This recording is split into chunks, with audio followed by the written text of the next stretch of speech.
Well, today we are here at Emittsburg Antique Mall in Maryland. I have my mother with me, but she has asked not to be on camera. So we're going to try to make that happen. But we're going to head in today and see what we can find that we can buy and flip for a profit. So here we go. I usually start here in this booth whenever I visit this antique mall because it's full of vintage treasures. There's a lot of salt and pepper shakers here on this shelf, and I absolutely love the snails. I think they're adorable. And of course, in my last video, I showed these little seals or otters. There was some debate in the comments, but they are still there. You can see there's some jadeite here. I usually steer clear from jadeite just because I'm unable to tell the reproductions from the older stuff. I liked these candlesticks. There was a pair of two. They kind of look to be Fostoria Heirloom. A little bit of crackle glass. And then some fun pinks for Valentine's Day. I ended up venturing on and I found this beautiful Italian pot with a lid. It was $30, which I thought was a great price. It was a little bit too large to buy and want to ship. And then I did realize that there was some damage there on the handle, so I did walk away from that. You can see there are some monkeys here, and I thought these monkeys were really cool. They were priced $35 for all 6 of them, and I figured that I could probably get $8 to $12 a piece for those. So there was some profit to be made. Unfortunately, this little guy did look like he had some damage on his foot. But I would likely group him in with his friend next to him. I liked the red ones. I figured they were intended for hanging. But I did load those into my little basket.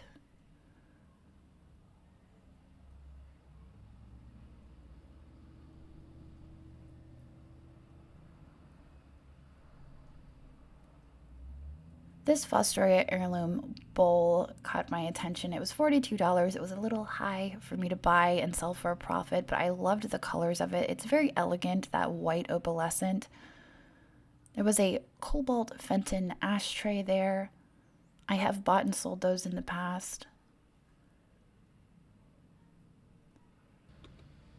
And then I decided to check out the quilts because they had a lot of really nice quilts. I noticed that this crazy quilt was only $60, so I wanted to take a closer look at that, and I just threw the other one on the ground. Unfortunately, you could see there's a lot of damage to this crazy quilt, and a lot of the colors are running. So unfortunately, that was not a piece that I could see making a profit on. I loved the red and the white of that quilt. That one was priced at $160, which is still a great price for a beautiful quilt like that. This quilt had a little bumblebee. And we've got the Lone Star quilt, which is one of my favorite patterns of quilts. I liked the colors of that. There you go. Make sure you go like Emittsburg Antique Mall on Facebook. I'm sure they would very much appreciate it.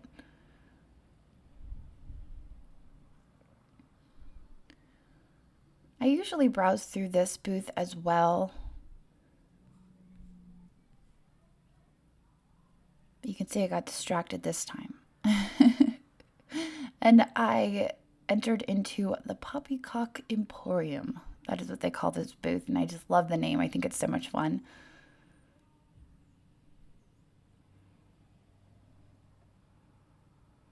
I've gotten some really nice pieces out of here in the past. I liked the style of this vase. You can see there it was $24. They had some fun canisters. Lots of roosters for their namesake. That white tolware on the wall is also really nice. A little bit of Ray Dunn. And that candlestick that is so fragile. The last time I was in this booth, I actually had to move it, and it made me so nervous. This piece looked familiar because I had one similar recently by the same artist, Walter Wilson. And you can see this is an Asian woman. The last one I had was a planter. But this is Ming Li signed.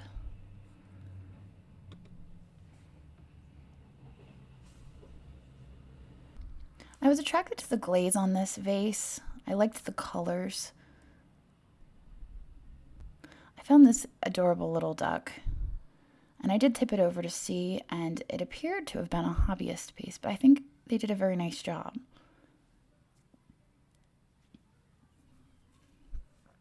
They had some dog figurines, and I always look through the cabinet at the dog figurines, and I don't think they ever change, but for some reason I've never noticed this St. Bernard in there before. Unfortunately, I turned him over and I did realize that his ear had a little bit of damage there, but he was carved and he was nicely done. There were no markings, or if there was, it looked to be faded there on his belly. But I liked the St. Bernard. My dad grew up with the St. Bernard, and he tells me stories about his childhood St. Bernard. And that's what I would imagine it looked like, with the little barrel collar and all. This one back here reminded me of K. Finch. You can see on the bottom it was not marked K. Finch.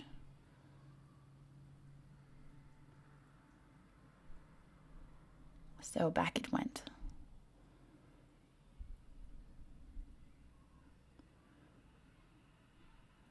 I loved this clock. Clocks are not something that I usually mess with because there are so many little moving parts. It's really hard to say, as someone who doesn't know clocks very well, what works and what doesn't. This vase, I really liked this vase. It's kind of a peach blow with the white and the pink there. It was really nice. I liked the enameling on it, but I felt at that price point, it was right where I was comfortable and uncomfortable at the same time, and so I did end up walking away from it. It matched the mantle clock beautifully.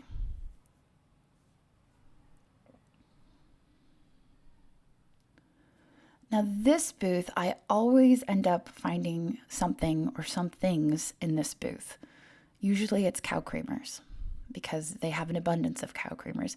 And every time I come in here, it seems like they've added more or maybe just rearranged. You can see here there is a banana cookie jar by McCoy. I have never seen the banana before. I had to fix the lid. I really liked it. He would have gone very well with my monkeys. I did see this little creamer here. This is one I've bought and sold in the past, and I felt like $8 was a good price on this. I really liked these purple cows. I come across the purple cow creamers a lot, and they don't usually look like this. And I liked that it was a pair. There was a sugar and there was a creamer.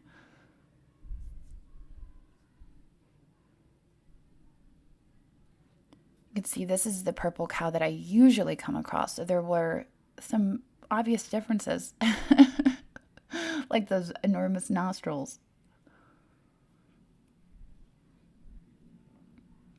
I ended up buying the purple creamer and sugar.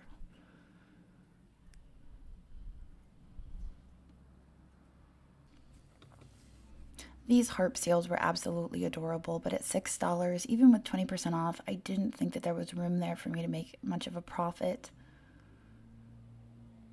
You can see these cobalt plates here in the back. I had looked at these the last time I was in this booth, and they were marked at $4 a piece.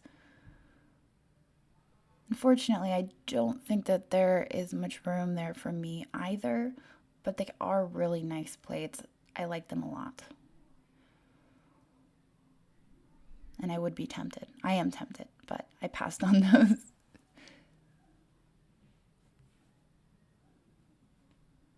Little silver crest.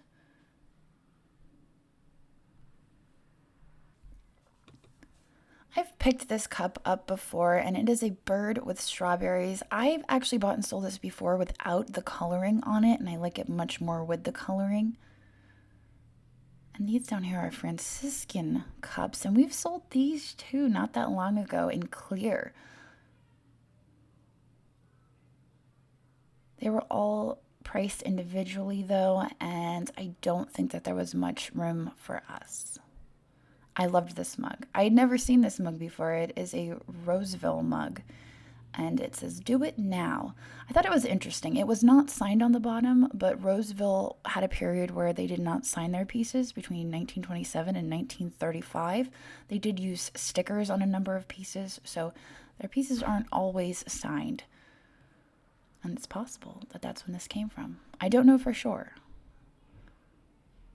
but I really liked that mug.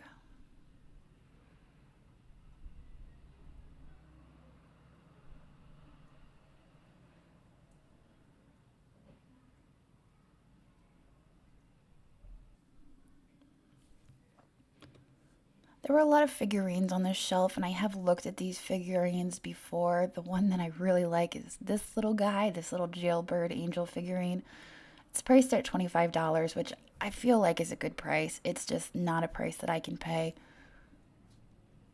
And lastly, I always look through the cases just to see if they've added anything.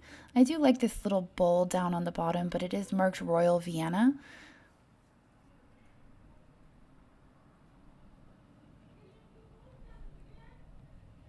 That teapot down on the bottom is reminiscent of one that Andrew bought not long ago that I think he has for sale in his booth over at Carlisle Antique Mall. They sell for a couple $100, and that one is priced accordingly. You can see there's still a ton more of the cow creamers. There is no shortage. If ever I need cow creamers, I know where to go.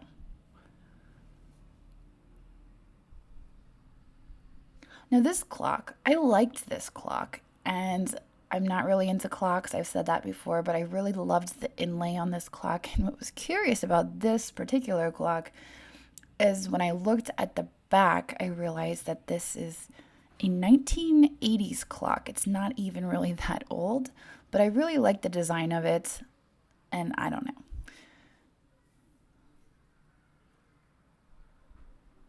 You can see there, it's 5/20/1982. I would have thought that maybe that was when it was serviced last, but just some of the hardware, and I believe that the plate of the clock is fake aged. We had a tin full of little spices, and I thought those were cute.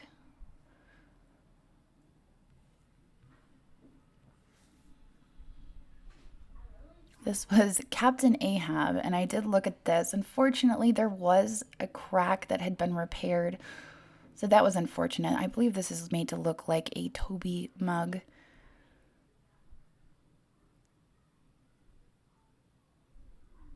There were lots of clocks in this booth.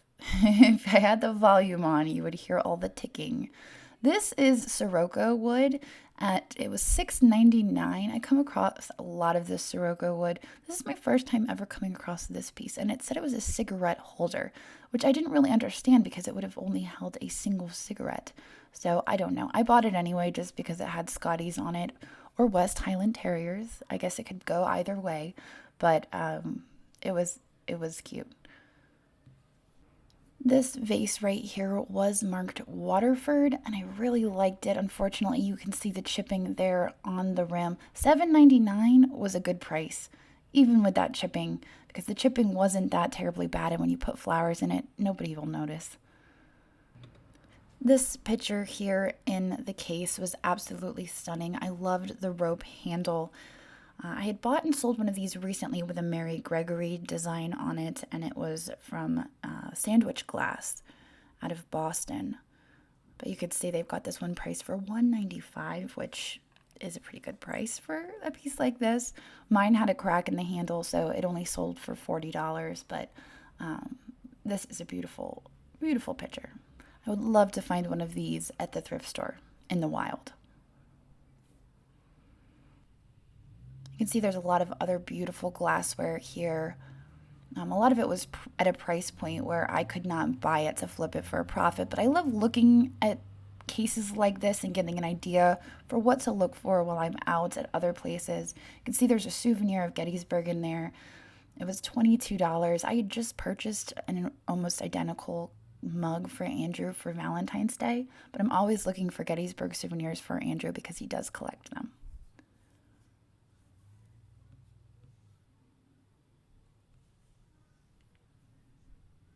This tramp art box was amazing, and this is another piece that I am actively searching for to find, quote unquote, in the wild while I'm out and about. I've never found tramp art that I could buy and flip for a profit.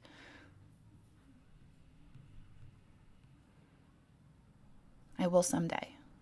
Someday I will.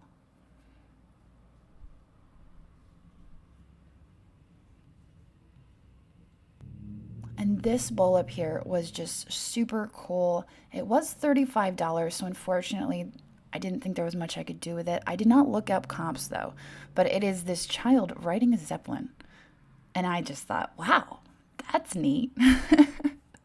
But that was a really cool bowl. The items in this case here are a little outside my price range, but I was curious about this one jar here in the back with $700 on it because the name on the tag is Becky Mummert, and I picked up a plate recently that had her name on it when I was at another antique mall. So that was a little exciting for me, knowing that her stuff could be valuable. So I'm excited for that. But I think I'm going to end the video here, and we're going to pick up tomorrow where we leave off. So I hope that you join us tomorrow, and we'll continue our search of Emittsburg Antique Mall. So you have a wonderful day, and I will see you then. All right, so long.